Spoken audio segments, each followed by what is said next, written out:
El 12 de junio de 2013, encuentran el cuerpo de Ana María Martos enterrado bajo varias toneladas de tierra.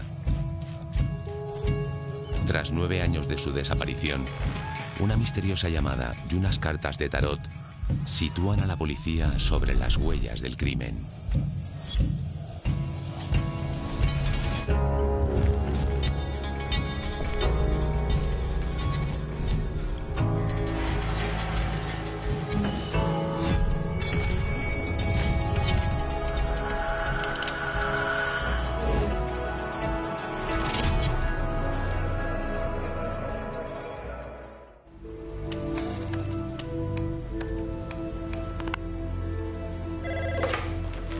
Intersos, buenos días. ¿En qué puedo ayudarle?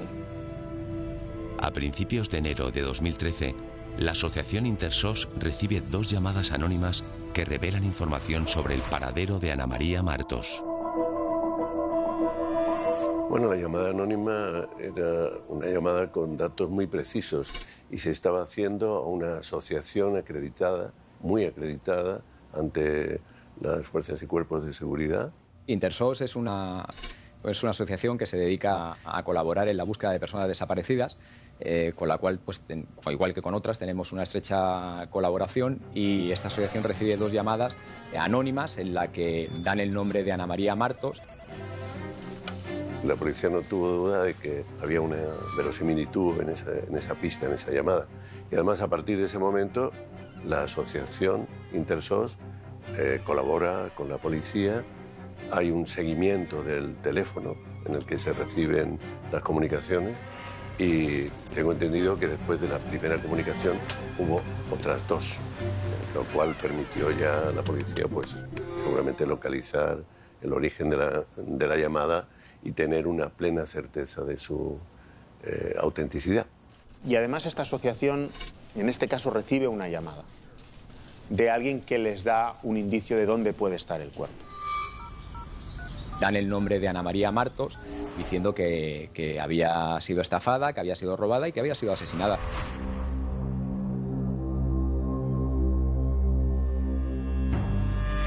En el momento en el que Ana María desaparece, el 18 de enero del año 2004, podemos decir que no pasaba por su mejor época. Hacía muy poquito tiempo que se había separado de una relación de 5 años y, bueno, pues todo determinaba que esta mujer o bien estaba a punto o había caído entre los terribles brazos de una depresión. Ana María no dio señales de vida en días, semanas, en años, que llevará a sus padres a un calvario absoluto, incluso acudiendo a distintos medios de comunicación en busca de ayuda durante 9 años. Yo le diría que nos llame, que por favor, que ella esté como a donde esté o lo haya decidido, que nosotros eso lo respetamos, pero que aquí estamos para lo que ella necesite, que no tenga miedo de ninguna clase, que haya hecho lo que haya hecho, que estamos sus padres, sus hermanos, para ayudarla. Espero que, a ver si quiere Dios que nos esté oyendo, pero que estés tranquila y que si no quieres volver, por lo menos que digas dónde estás y cómo. Que lo que queremos es saber de ti.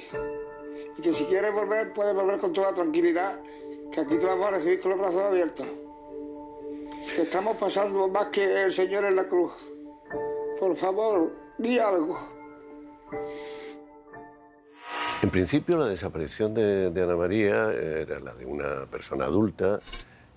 Sabíamos, creo recordar, que ya en ese momento la familia nos advirtió de que había mediado una separación y que la separación le había supuesto a esta persona, a Ana María, pues un estado anímico de bajada, ¿no? De bajón. Ana María le dice a sus padres que no la llamen, que va a pasar unos días fuera. Necesita descansar, que estén tranquilos, no pasa nada. Y ella me dijo, dice, mamá, dice, yo ya veremos si te llamo. Si no te llamo, tú no te preocupes y no sufras, que yo no me ha pasado nada. Si a ti no te llegan malas noticias, a mí no me ha pasado nada.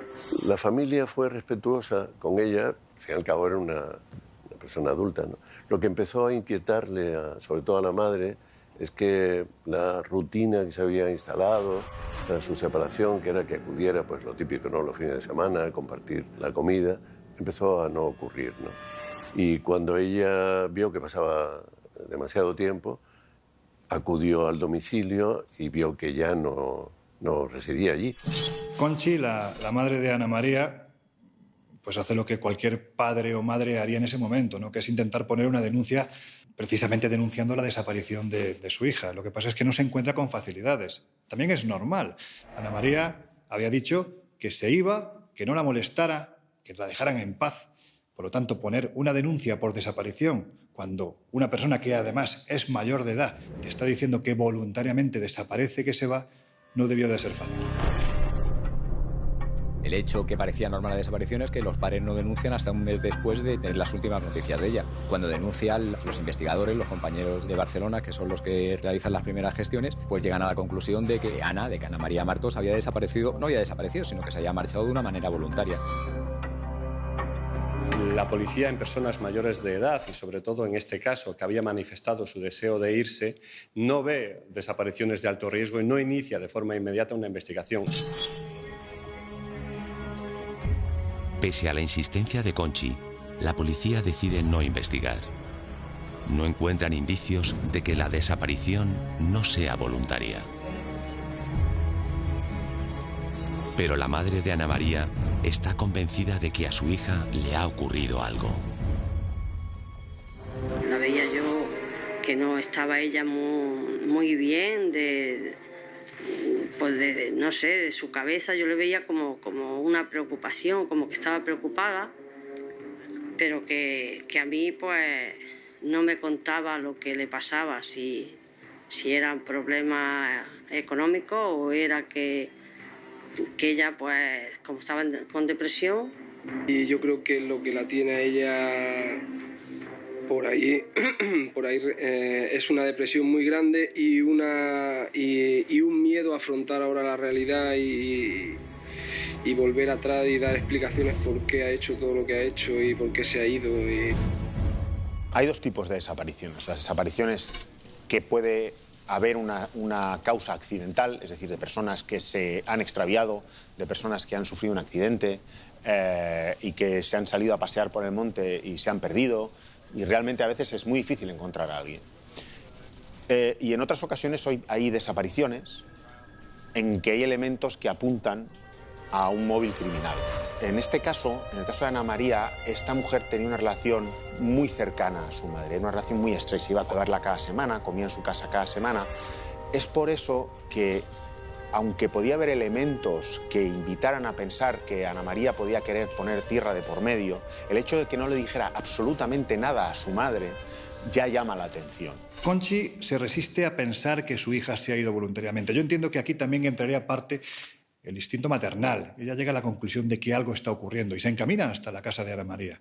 Allí la sorpresa es mayúscula, porque alguien no solo ha comprado la casa de su hija sin que ella lo sepa, sin que se lo comuniquen, sino que además está haciendo una reforma. En ese instante lo que pretende, yo creo que cualquiera lo haríamos, es hablar con los nuevos dueños. Y estos no solo le dicen que no saben dónde ha ido el dinero, sino que tampoco le dicen quién es la persona que ha vendido esa propiedad. Es como si literalmente Ana María se hubiese evaporado. Luego había otro elemento. Ella pide unos préstamos, ella vende el piso, creo incluso que vende el coche, obtiene unos ingresos de repente. No le dice nada a nadie, no le dice nada a nadie de su entorno. Y además ese dinero no aparece en ningún sitio, no aparece en su cuenta corriente, no. Con lo cual es extraordinariamente raro que alguien desaparezca sin dejar rastro y que desaparezca justo después de hacer esos movimientos. Eso es lo que invita a pensar que esta desaparición podría tener una causa criminal. No solo había desaparecido Ana María, sino que se había borrado cualquier huella de su existencia. ¿Dónde había ido a parar el dinero de sus propiedades?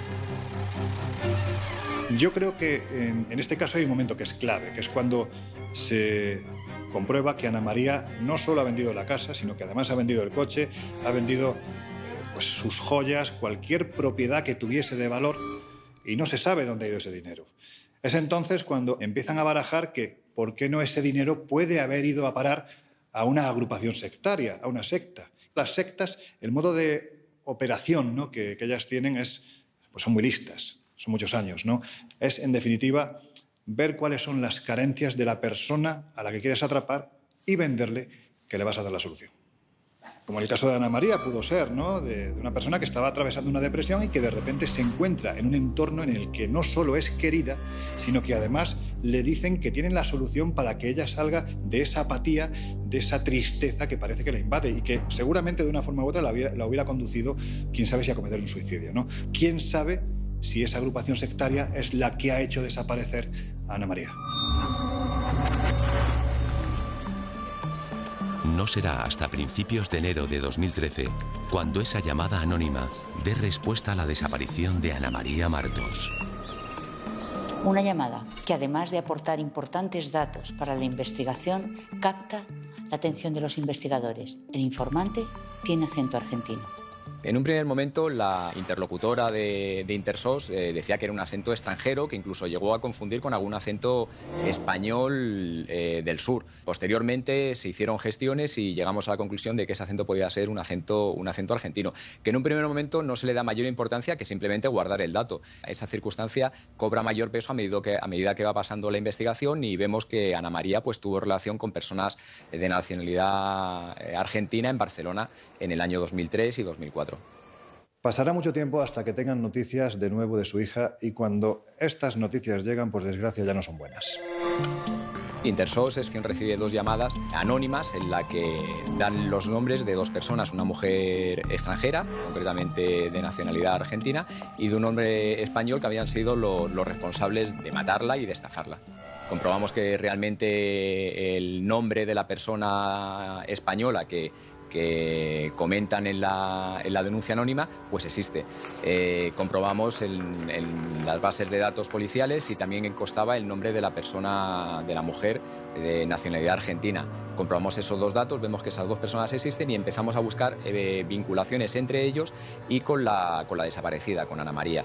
Y las encontramos que existen vinculaciones tanto que unen a los 2 presuntos autores, entre ellos y a su vez con Ana María y el hijo de la mujer argentina. Las 2 personas que mencionaban las llamadas anónimas eran Norma Beatriz Guique, de nacionalidad argentina, y el empresario catalán José María Tarragüell. Lo primero que se descubre en el momento en el que pues ya se inicia la investigación sobre este caso tan peculiar es que durante un periodo de tiempo determinado Ana María tenía una necesidad imperiosa de poseer prácticamente en el día a día dinero en efectivo, pero hablamos de grandes cantidades de dinero. Él ya había pedido mucho dinero a los bancos y los investigadores descubren que todo ese dinero había ido a parar a un amigo argentino llamado Diego Felipov. Se cree que fue el propio Diego el que puso a Ana María en contacto con su madre, una tarotista que echaba las cartas en la Rambla de Barcelona. Se sospecha que el hijo se aprovechó del estado anímico de Ana María para seducirla y atraerla hacia su madre. El plan era que a través del tarot le sacaran todo el dinero que pudieran. Y entonces, evidentemente, sí aparece la figura de una señora llamada Norma, que se dedica a la cartomancia, que tiene un hijo, no sé si apuesto o no, pero un hijo que parece que capta a Ana María, la capta. No sabemos exactamente de qué manera, pero parece que la seduce y a partir de ese momento hay un proceso de extorsión, digamos, envuelto en un movimiento amoroso o similares, ¿no? Eso es durísimo, pero confirma que Norma y su hijo estaban configurando una acción criminal aprovechándose de alguien en un estado de debilidad, de precariedad anímica, creo que seguramente bastante visible, ¿no? Claro, cuando la investigación avanza, aparecen una serie de nombres. Quizás el que finalmente se acaba demostrando que es la pieza fundamental de este caso, que es el nombre de Norma y de su propio hijo, ¿no? Que si bien es cierto, no estamos hablando de una secta en el sentido estricto de la palabra, sí hablamos de una actuación muy propia de este tipo de colectivos, ¿no? Obligando amablemente, vamos a decirlo así, a una persona a vender propiedades, las suyas, y luego a cederle las cantidades económicas. Hay una persona que tiene relación con Ana María, que es el hijo de la mujer argentina, con la cual pues, Ana María inicia una relación sentimental. Fruto de esa relación sentimental, pues debido a que Ana María pues, estaba pasando un mal momento anímico, se acaba de separar de su marido, pues encuentran el modo y el propicio para empezar a estafarla, para empezar a apoderarse de todos sus bienes. De hecho, llegamos a comprobar que la estafa total de todos los bienes y préstamos personales que le hicieron sacar a su nombre pues ascendía a 110.000 euros. Norma, la tarotista, tiene un hijo que ya había sido acusado de estafa y que también está acusado en este caso. Norma es todo un personaje. Tanto ella como su marido y como su hijo tenían antecedentes por estafa. Sencillamente abrían cuentas a nombre de indigentes o inmigrantes. Luego, con las tarjetas de crédito, hacían compras por miles de euros.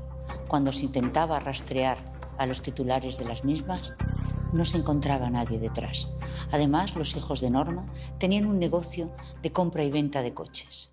Ella tiraba las cartas en la Rambla y parece ser que pues, tenía un talento especial para seducir, para convencer a las personas, sobre todo a personas emocionalmente frágiles. Daba la impresión de que ella era el clavo ardiendo al que mucha gente en situaciones sentimentales complicadas se agarraba. Yo creo que es un caso que podemos decir, a falta de grandes respuestas, que está rodeado de misterio. Y el hecho de que además aparezcan elementos esotéricos como las cartas del tarot quizás ayude a que el enigma sea aún mayor. Hay mucha gente que no sabe echar las cartas.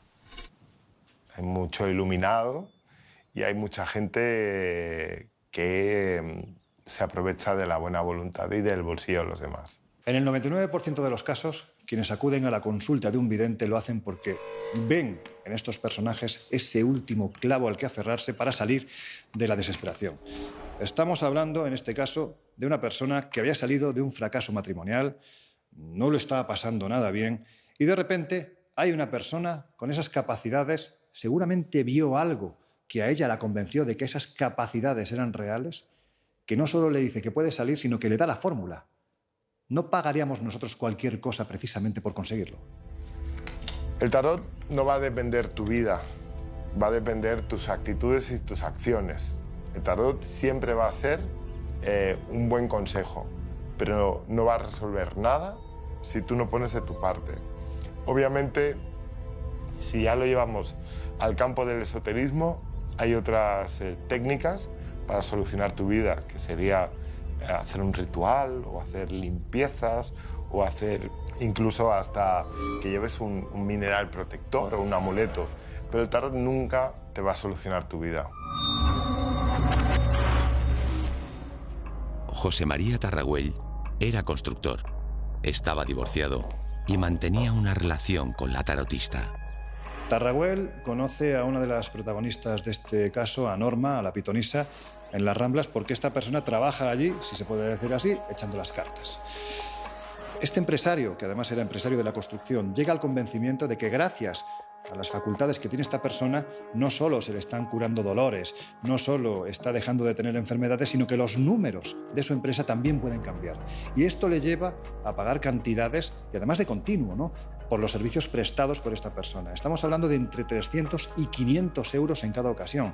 De hecho, cuando Norma viaja a Argentina, no cesa esta relación comercial, porque él continúa haciendo transferencias porque previamente ha hecho la consulta telefónica. La policía sostiene que Norma, como tarotista, en un momento dado entra en contacto con Ana María. Se aprovecha de su estado, estaba anímicamente muy frágil, estaba en una depresión, se acaba de separar, lo está pasando muy mal, la seduce de alguna manera y la mete en una especie de tela de araña en que la acaba convenciendo de que lo que tiene que hacer es desconectar.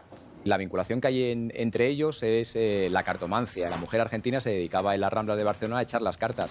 Entonces, tanto a Ana María como a este hombre pues los capta de una manera sugestiva para tenerlos controlados a través de echarle las cartas, de leer en la mano. Pensamos que Ana María pues, tuvo un momento de lucidez, un momento en el que dijo, oye, ¿qué ha pasado con mis cosas? ¿Qué habéis hecho? Quiero recuperar parte de mi dinero, esto no puede seguir así, estoy siendo presionada por los bancos, tengo que pagar muchas letras. Al ver que no obtenía respuesta, una respuesta afirmativa, una respuesta que a ella le agradara en ese sentido, pues seguramente amenazaría con denunciar los hechos. Esta gente no podía arriesgarse a que lo denunciaran porque estaba tan claro y era tan palmario que habían estafado a Ana María, que posiblemente pues, decidieron eliminarla, quitarla de en medio, matarla. Una vez que tenían el dinero, fue eliminar a Ana María. Se la llevan al terreno de Taragüey y ahí la asesinan y hacen desaparecer el cadáver y acto seguido se van a Argentina. Bueno, toda esta rama delincuencial, estafadores, tienen una psicología innata enorme. Son gente que de un vistazo te han hecho un análisis psicológico perfecto, te ha sacado tu perfil. Conocen a las personas de las que se pueden aprovechar y de las que no. En este caso, tanto Ana María, por las circunstancias que ya se han comentado, como este hombre, pues eran víctimas propicias, víctimas ideales para ellos. Entonces, llegar a controlarlos no les resultó difícil.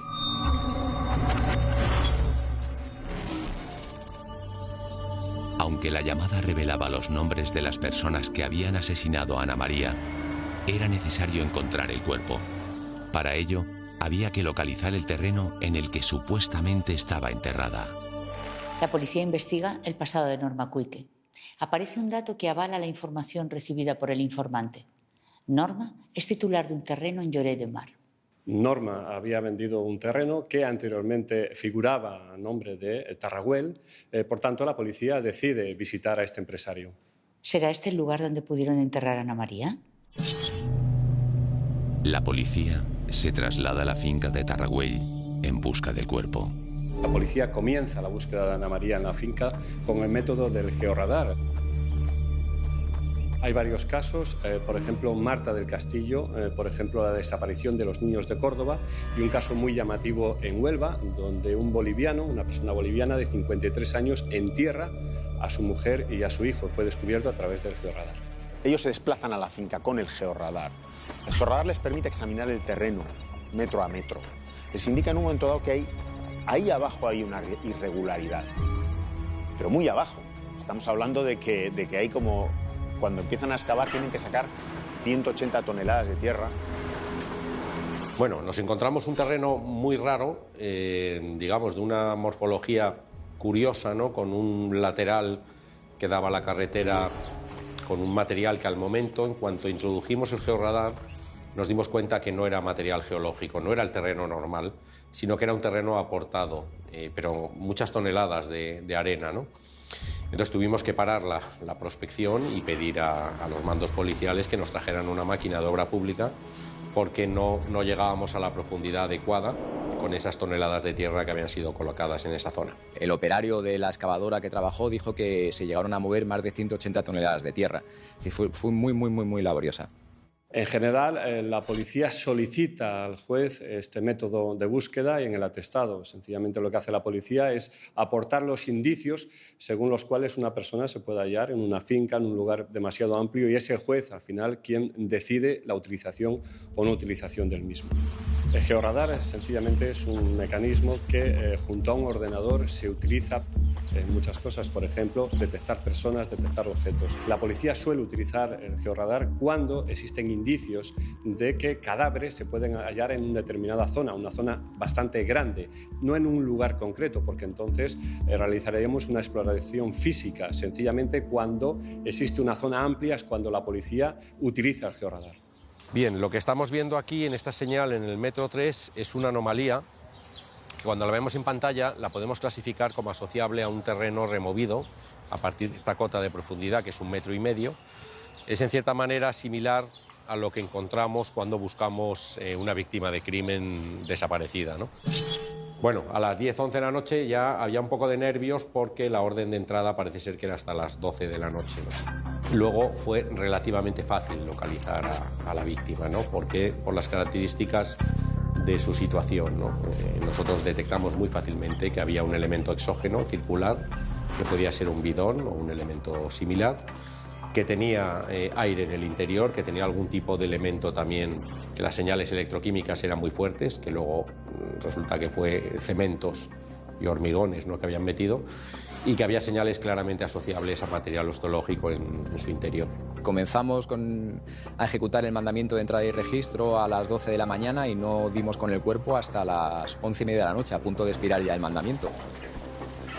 Y para mí fue tremendo el momento dado que ya la forense realiza una inspección visual para certificar si hay una persona o no.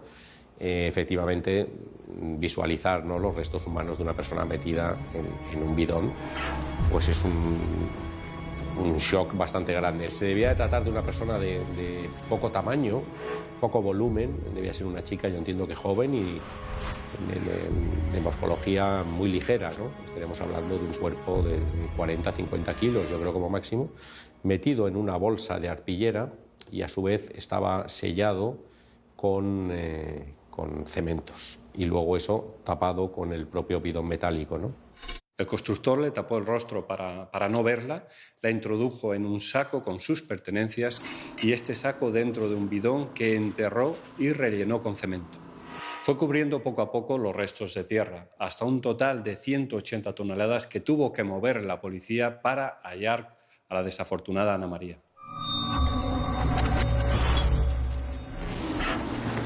El 12 de junio a las 11:30 de la noche se encuentra el cuerpo de Ana María Martos. José María Tarragüell es detenido y puesto a disposición judicial.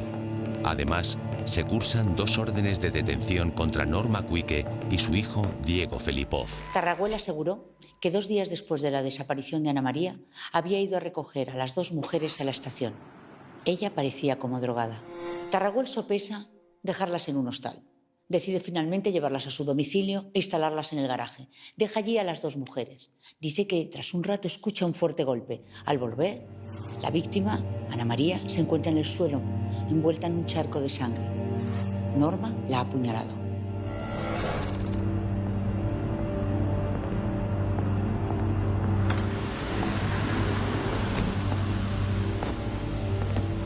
El propietario del terreno les explica un relato de los hechos, según el cual lo que ocurre es que él tiene una relación con Norma, que es una tarotista, y tiene una relación con Ana María, que es amiga de Norma, que las va a buscar a la estación de tren, que las lleva primero a un motel y luego a su vivienda. Y que en la vivienda las deja un momento y cuando vuelve a verlas está Ana María en un charco de sangre. Claro, pero los hechos es que se producen en la finca de este hombre, que es una de las personas que el llamante anónimo nos pone tras su pista. Entonces, la muerte de Ana María se produce en la finca de este hombre, el cadáver queda ahí, la mujer argentina se va. El que tiene realmente el problema es él. Tenía 2 opciones. Una, enterrarlo en su finca, aprovechando la infraestructura que tenía, ya que se dedicaba a la construcción. O otra, meterla en un coche y deshacerse de ella en otro sitio que no fuera de su propiedad y que no le vinculara. ¿Por cuál optó? Optó por la primera. ¿Por qué? Porque a lo mejor se sentía más seguro. En esta relación de dependencia absoluta que lleva seguramente a Tarragüell a cometer algo que no quiso cometer nunca, que era enterrar un cuerpo del que él, en cierto modo, había formado parte de esa escena final, ¿no?, al no denunciarlo, yo no creo que Tarragüell tuviera absolutamente nada contra Ana María. Simplemente se dejó llevar por ese sometimiento, por esa influencia tremenda que tenía Norma, que tenía la vidente sobre su persona. El caso es que también el control que esta mujer argentina ejercía sobre este hombre también le dejaba pocas salidas, pocas alternativas. Incluso este hombre nos llegó a decir que le tenía miedo tanto a ella como a sus hijos. Entonces, bueno, pues decidió enterrarla allí y no volver a tocar el cuerpo. De hecho, también nos comentaba este hombre en su declaración que durante años hablaban y cuando hablaban por teléfono él le recordaba que había un bidón que se tenían que llevar y ella decía que ella irían a por él. Nos podemos hacer a la idea de lo tremendamente efectivos que pueden llegar a ser los tarotistas y videntes, siempre evidentemente hablando de estafadores, con sus, entre comillas, víctimas, viendo lo que le ocurrió al propio Tarraguel. Él decidió poner a nombre de Norma la finca en la que posteriormente fue encontrado el cadáver de Ana María. Y lo hizo porque la pitonisa le convenció de que si no lo hacía, los espíritus malignos iban a ir contra él y contra sus hijos. Él estaba convencido, estaba totalmente sometido. Por lo tanto, lo que hizo fue precisamente poner esa finca a nombre de ella y entonces los espíritus del mal se fueron. Debe ser tremendo, ¿no? Porque él fue testigo del acto criminal. Primero, le libera un poco, seguramente, el habérselo contado a la policía y el que se inicie el esclarecimiento del hecho. Pero mientras tanto, es verdad, 8 años, creo que eran 8 las toneladas de arena que había sobre el bidón. Son 8 toneladas sobre la conciencia, ¿no? Y bueno, sin contar el cemento que él mismo introdujo en el bidón en el que puso el cuerpo de esa pobre mujer, ¿no? Ana María. Yo, desde el punto de vista humano, lo considero casi inconcebible, ¿no? Poder sobrevivir con todo ese peso. José María Tarraguel fue ingresado en prisión bajo la imputación de homicidio y encubrimiento, pese a que él siempre negó toda participación en la muerte de Ana María.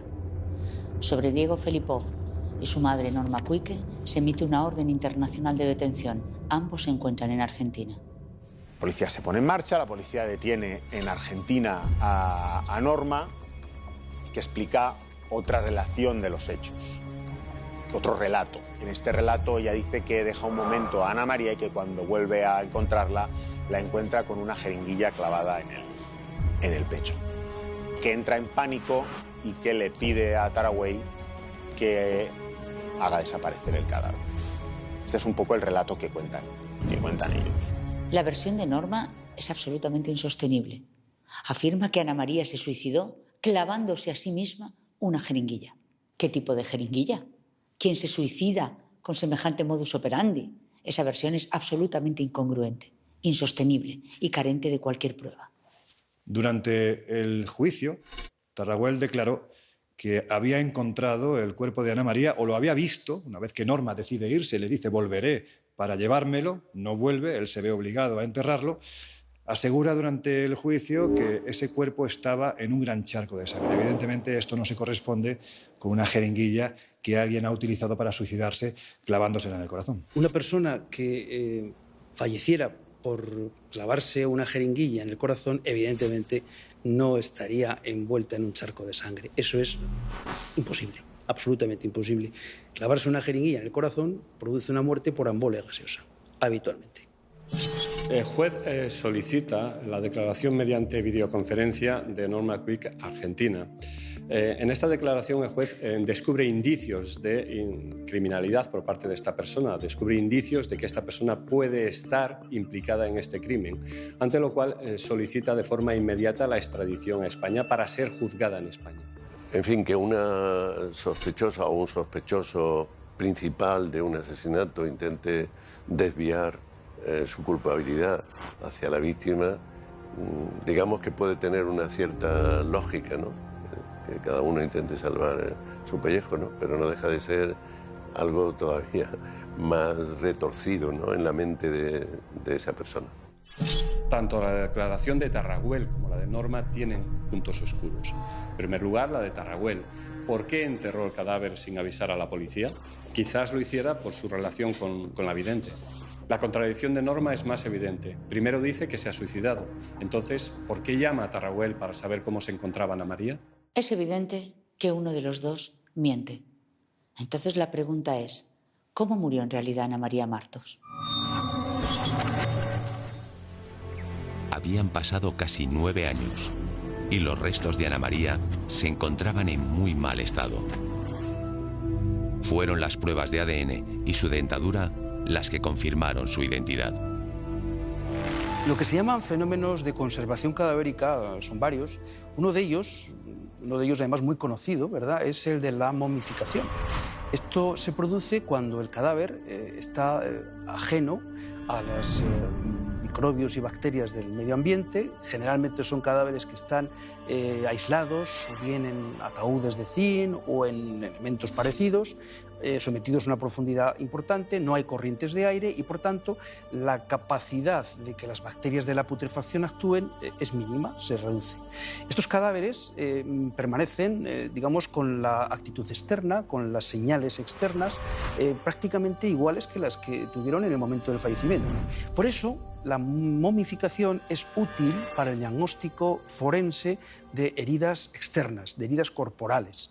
Podemos ver la herida incisa, podemos ver un traumatismo, podremos observar en la momia la esencia o la permanencia de un determinado líquido, pero evidentemente lo que nos van a anular es el estudio forense de los órganos. No vamos a poder tener ningún diagnóstico químico-toxicológico, o si lo es, va a ser de muy poca relevancia. Yo entiendo que eso provoca unos efectos en los restos humanos diferentes a cuando tenemos un cuerpo enterrado en el suelo, ¿no?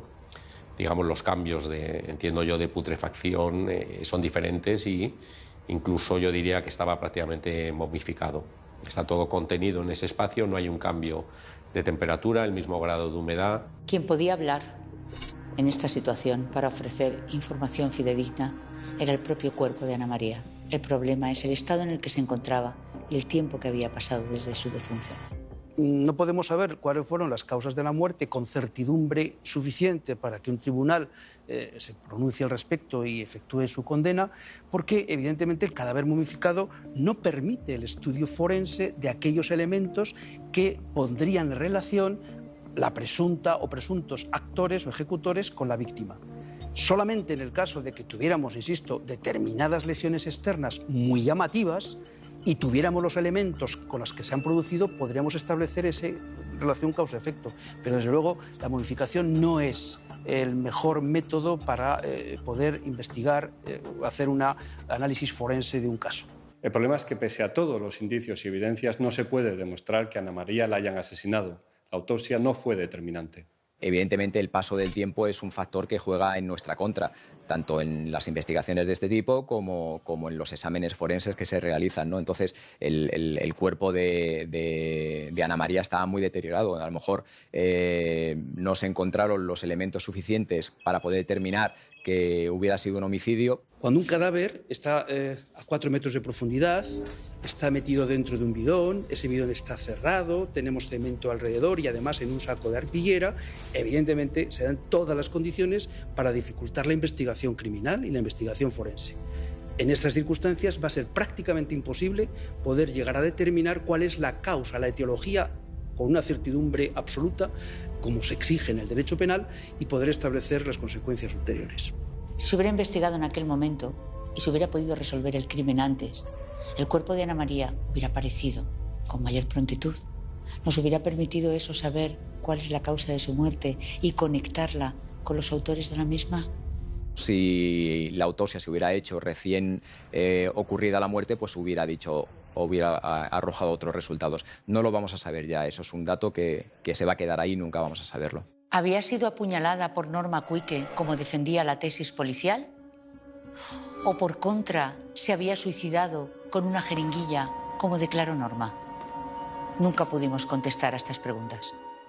Aunque no de forma total, no al 100%, porque todavía está pendiente de juicio la inculpada, pero sí podemos decir que durante un tiempo la propia policía casi veía este suceso como un crimen perfecto. Solo conociendo la identidad del informante, se podía aclarar con su versión de los hechos si Ana María había sido asesinada.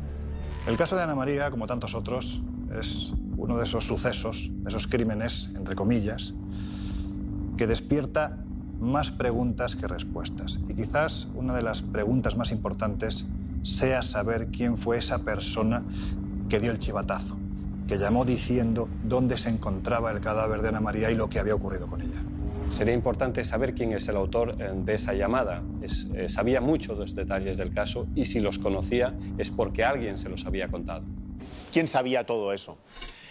Aunque pensemos lo contrario, de que a quien comete un crimen se lo queda callado y se lo guarda en secreto, la realidad como a mí, al menos como reportero de sucesos, me enseñó que muchas veces la gente tiene tendencia a hablar de más, incluso el criminal, y a contar cosas, incluso con detalle, pues ya sea por alardear o ya sea porque no puede aguantar ese secreto a otras personas. Desde donde se hizo la llamada es aún más revelador. Fue desde un teléfono móvil a nombre de Norma Quique. Los investigadores llegaron a averiguar que la segunda llamada del informante se había realizado desde un locutorio cercano a la residencia de madre e hijo en Argentina. Parece ser que las llamadas partieron del entorno de la pitonisa. Hay que decir que ella ya estaba repudiada en Argentina, era de etnia gitana y estaba repudiada por su propia gente precisamente por no respetar las normas. Aunque se sospechó que las llamadas pudo hacerlas Néstor Roberto Felipov, el exmarido de Norma, nunca se pudo confirmar. Igual que puede darse lo que ocurrió con la llamada, que alguien que no ha dado una información termine dándola. ¿Por qué? Porque seguramente el portador de esa información tenía también un problema de conciencia, ¿no? Y bueno, creo que todo eso configura elementos suficientes como para decir los casos no resueltos pueden un día tener resolución. El sujeto que realizó aquella llamada en el año 2013, el informante, sabe qué le pasó a Ana María, pero nosotros no sabemos quién es él.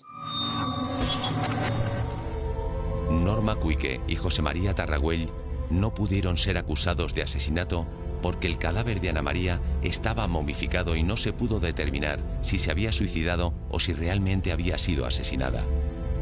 Salieron de la cárcel bajo fianza. Al hijo de Norma, Diego Felipov, no se le pudo extraditar porque únicamente pudo ser acusado de estafa. Y en 2013, cuando se encuentra el cadáver de Ana María, el delito ya había prescrito. Tras ser extraditada desde Argentina, Norma Quique no estuvo en prisión preventiva más de un mes. Fue puesta en libertad bajo fianza de 10.000 euros. Bueno, parece que extrañamente un juez le dio permiso le dio la libertad provisional con una fianza de 10.000 euros, que durante un tiempo compareció y lo último que se sabe, lo último que tenemos constancia es que dejó de comparecer y que ahora ha sido declarada en rebeldía. Una vez más, Norma consigue burlar a la justicia. Y todo indica que consigue salir de España y que hoy en día estaría prófuga. Tras su puesta en libertad, huyó de la justicia española. Y esto nos hace pensar en su posible culpabilidad. Esta persona, aunque no haya pruebas evidentes de que asesinó a Ana María, sí está involucrada en su desaparición. Y resulta sorprendente que alguien involucrado en la desaparición de una persona durante 10 años haya sido puesta en libertad provisional de esta manera, una fianza de 10.000 euros. Hay desapariciones y desapariciones. La de Norma no es una desaparición, es una fuga en toda regla. Y creo que es una obligación de la justicia española pues poner en marcha todos los procedimientos necesarios para dar con su paradero y que cumpla con la justicia, que termine de hacerse justicia con este caso. La familia entiendo que tiene motivos para estar muy enfadada, para tener un nuevo sufrimiento, un sufrimiento ya de segunda generación. Creo que no es permisible que eso ocurra, que como sociedad debemos amparar a quienes han sufrido tanto y pedirle a las instituciones de justicia que actúen. Esa libertad provisional, dijéramos que esta persona la ha utilizado para huir. Por algo será. Yo no puedo decir que ella asesinó a Ana María. No lo puede decir un juez, no lo puede decir un periodista. Pero desde luego ella ha huido. Se ha quitado de en medio. Tras 9 años de su desaparición, Conchi se había integrado en Intersos y allí compartía su dolor con otros familiares de desaparecidos. Mi vida ha cambiado totalmente. O sea, he tenido 2 depresiones importantes. Me he estado con tratamiento continuamente. Yo estuve los primeros 4 meses en la empresa, me dijo que no fuera a trabajar, que me dedicara a buscar a mi hija. Luego después volví al trabajo y le di un trabajo en un sitio donde iba a estar solo. Y he estado pues, durante 8 años yo solo en una habitación de 16 metros cuadrados. Yo en mis sueños lo veo subir por las escaleras muchas veces, pero Ay, Así llevamos ya 10 años. Ay, los sueños. En el mismo sueño, yo es que sueño casi cada noche y en el mismo sueño digo, ay, no, ¿es verdad o es un sueño? La muerte es el final, pero el no saber es lo que no... Es peor. Es peor que la propia muerte. Es peor, porque es que siempre estás con el ay, no acabas nunca. Ten en cuenta que la muerte lo que decimos es el final. Es saber dónde está y llorar y poner flor y ya está. Pero no saber eso. No se lo podría imaginar nadie lo que se pasa y lo que se sufre.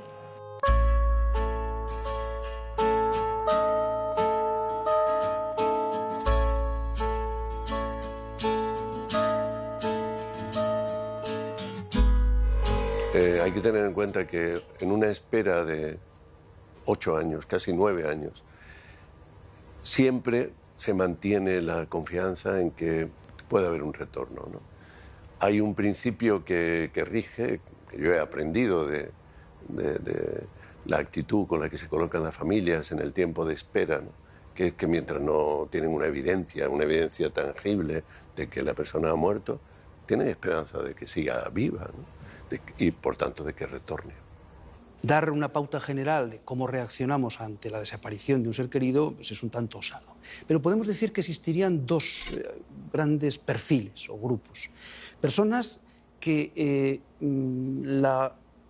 el que aparezca el ser querido les produce el alivio completo, les da paz, calma, sosiego, a pesar del gran dolor que sufren por la pérdida.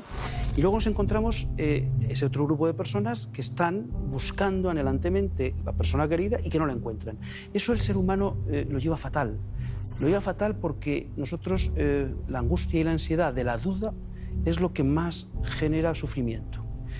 Cuando aparece la víctima, por muy duro que eso sea, por muy terrible que sea el saber que ya no vamos a poderla nunca más ver, produce un estado de sosiego, de paz, de calma, y en ese momento se empieza ya a elaborar el duelo real. La incertidumbre es un dolor corrosivo, que no deja espacio para el duelo. Ese es el problema, esa es la naturaleza terriblemente lesiva de la incertidumbre. Pero por lo menos esta mujer puede llevar flores a la tumba de su hija. Y esto para las familias de desaparecidos es muy importante. Para que la gente se haga un caso, el familiar de un desaparecido es posiblemente el familiar de alguien que ha sufrido un crimen que más sufre.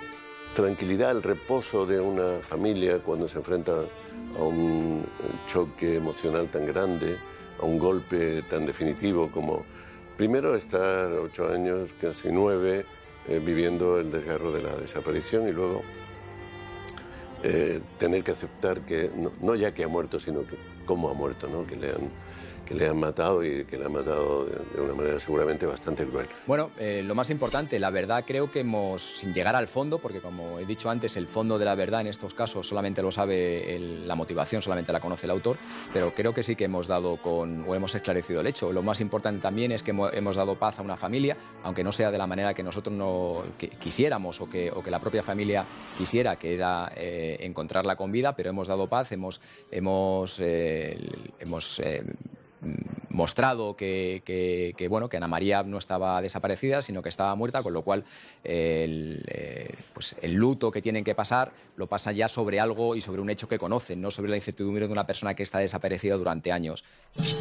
El único consuelo que queda en este caso es un consuelo mínimo, pero es el consuelo de que la madre de Ana María pueda enterrar a su hija. Es el único consuelo, es mínimo, porque en el fondo justicia no se ha hecho. Espero que esto llegue a juzgarse con el tiempo y que los responsables cumplan la pena que les corresponde. ¿Hubieran cambiado las cosas si se hubiera investigado la desaparición como inquietante de Ana María en aquel momento? ¿Se habría podido resolver el crimen si a Conchi lo hubieran escuchado 9 años atrás? Era una mujer adulta y la hipótesis inicial es que podía haber decidido cambiar de vida. Conchi tenía razón. Su hija no había vendido su casa. En el caso de Ana María Martos, lo que más me llama la atención es que haya podido, al cabo de casi una década, encontrar una salida. Para mí eso aporta elementos muy valiosos de expectativa, incluso diría de esperanza, para tantos casos que hay sin resolver, sobre todo en el ámbito de las personas desaparecidas. Puede haber una llamada, puede haber un indicio, una prueba que permita esclarecer lo ocurrido. La desaparición de Ana María tuvo un final trágico y a día de hoy no se sabe cómo murió. Solo nos queda la esperanza de que en un futuro no muy lejano se pueda demostrar que fue asesinada y el culpable o culpables sean juzgados por sus actos.